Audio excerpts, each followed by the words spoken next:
No-Nut November. That time of the year when sex-addicted sycophants deprive themselves of their favorite vice. When stroking your sausage or rubbing your roast beef is an offense punishable by self-imposed shame induced by an invisible force called peer pressure. If you aren't a part of the Chronically Online, allow me to enlighten you with the No-Nut November experience. Beginning with the first stage, the cocky stage. At this stage of the journey, you feel like you're floating on air. You don't feel pressure. I'm not feeling the pressure, no. Because you're in control of your emotions. Also, you might have gone ham on your hoagie the day before. So your body's still enjoying the high from the stroke sesh. That is, until you get to stage 2. At this stage, you're starting to sweat a little.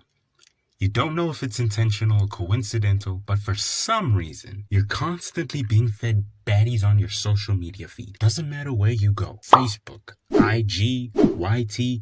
For some reason, temptation just seems to follow you everywhere. This is when you face your first challenge. And unfortunately, where many great men fall. You're tempted, but you won't give in.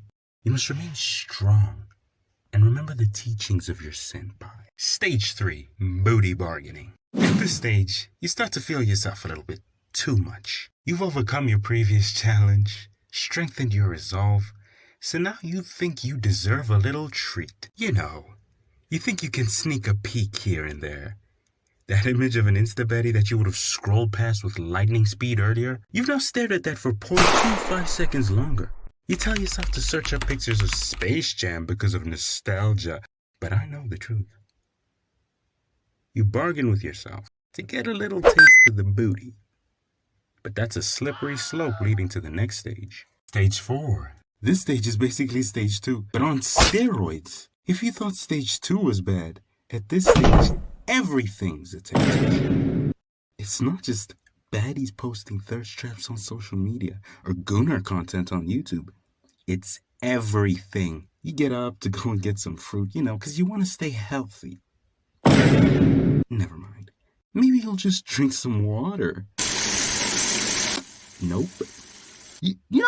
You should listen to some music. Yeah, put those headsets in and listen to some music. Or maybe, on second thought, just meditate. Sit down, alone, in silence, with your thoughts, and meditate.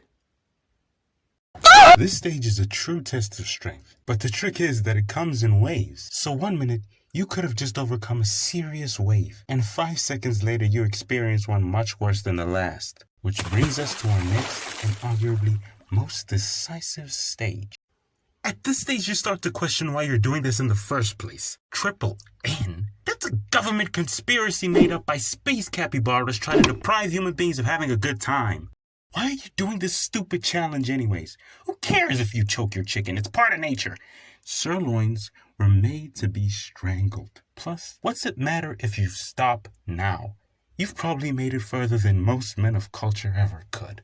This stage is pivotal because it determines your course of action from here on out. At this point, you either decide to continue with the challenge or give up altogether. From this point on, I can't tell you what to do. All I can tell you is that whatever choice you make, the ball's in your court. You decide. Housing.